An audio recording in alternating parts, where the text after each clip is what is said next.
lives by considering all available options and then making the best choice? Or do we live under command? Hi, this is Barry Phillips, a 10-minute Torah, day number 1, the Torah portion, V'yelech. Let's go to the book of Deuteronomy, chapter number 31, and read with verse 1 and 2. And Moshe went and spoke these words to all Israel, and he said to them, I am 120 years old today. I am no longer able to go out and come in. And Yahweh has said to me, you do not pass over this Jordan River.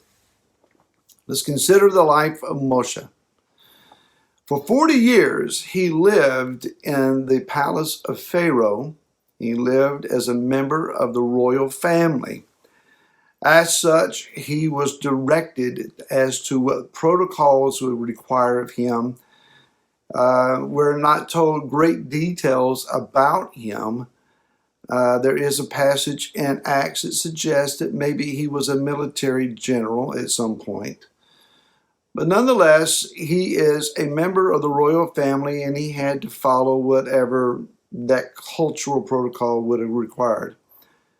For another 40 years, he lives as a member of Yittro's family out in the wilderness, more out on the edge of society, among the Midianites, and he became as a Midianite. He married a Midianite woman. He was probably adopting into the Midianite culture.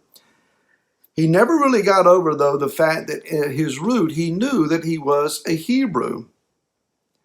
That fact seems to have avoided him as far as how he applied his life. He didn't live as a Hebrew. He wasn't maybe feeling like he was allowed to live as such.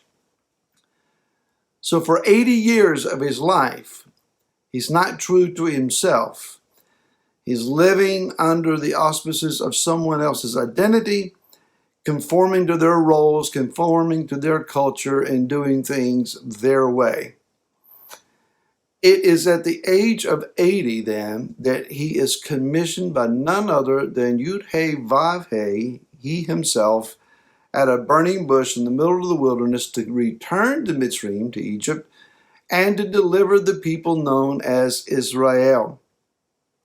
It is here that Moshe begins to argue, not me. I can't.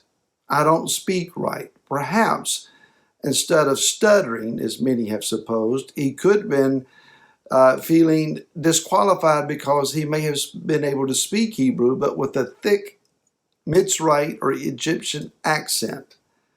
And therefore, they're not going to hear me. That's a possibility. Nonetheless, for 80 years, he's not been himself. He's been someone else. He's lived to please others. He has considered the best options available, and what was available to him, the best choice was to live like somebody else. But now, he's beginning to live under command. Yah says, stop arguing with me, paraphrase, and go back to Mitzrayim and speak this to my people and speak this to Pharaoh, and they're going to let my people go. Now, the process of 10 plagues is not spelled out, perhaps, and Moshe had a learning curve to endure. But now for the last 40 years of his life, he's up to an age of 120 now, he has been living under command. That is, that Yah has told him, you are to go down off of this mountain and you are to speak these words to my people. Moshe, come up to this mountain and talk to me. Moshe, build the tabernacle according to these construction blueprints. Moshe, teach this to your people. Moshe, lead your people from this location to that location. And ultimately, Moshe, go back up to the rock and speak to the rock and ask or command that the water come forth. Moshe, because you disobeyed me and struck the rock instead, you're not going into the land. Living under command. We're taught in our various cultures and societies that you weigh the evidence, you consider all the options, you ask advice from wise counsel, you do a lot of investigation. You look on YouTube. You consult the internet to find out what all the facts and figures are. And depending on which version of truth that you follow there, you come up with your choice, you make your choice, and off you go. Living under command means that we go to the Father first. Yah does not necessarily need our investigations to be able to come to him and say, well, now, Father, this is what I have found out, and this is what I understand to be true. What do you think? That might actually sound foolish the more you think about it. Going to the Father first, praying about our situations first, hearing the voice of Yah, therein is the key. Learning to hear the voice of Yah.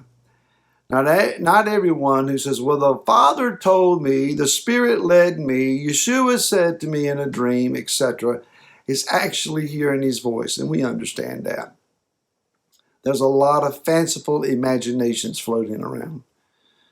But Yah is indeed, through his word, by his Spirit, through wise counsel at times, to give us the direction that we need to make his choice and to live our lives under his command.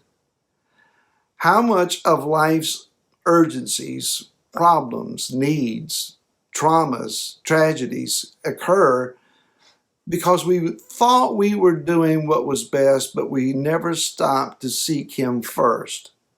We added him at the end to our process and said, do you give me your approval to do what I've already decided that I'm going to do? Think on that one for a little while. So we come to him and we're saying to him, Father, show me your way. Reveal to me your heart. What is your discernment? What is your desire for me? How do I follow you and walk with you in this current situation? So Moshe says, I have been told you do not pass over this Jordan. Now he argued that point, and Yah had finally said to him, do not even speak to me about this matter again. The answer is no, you're not going over. That understood then, he is living under command. He knows that the baton has to be passed off to Yehoshua. He knows that the other elders that have been raised up will have to lead the people. He knows that he himself is not going over. So he takes the steps that are required of him because he is living under command. For many of us tonight, at the time of this recording, and on the first day that many of you will be viewing this, the calendar will say Yom Teruah, the day of trumpets, the day of shouting. Others will have a different calendar, so no stones thrown, no arguments made here. I'm thrilled that you would observe the day. But for those that will observe at the point of the watching of this video, when we blow the shofar, it is to awaken something inside of us. It pierces the arena of the world that we live in. It announces to the kingdom of darkness that the king has come. We announce the future coronation of our king. It's a lot of things to be considered.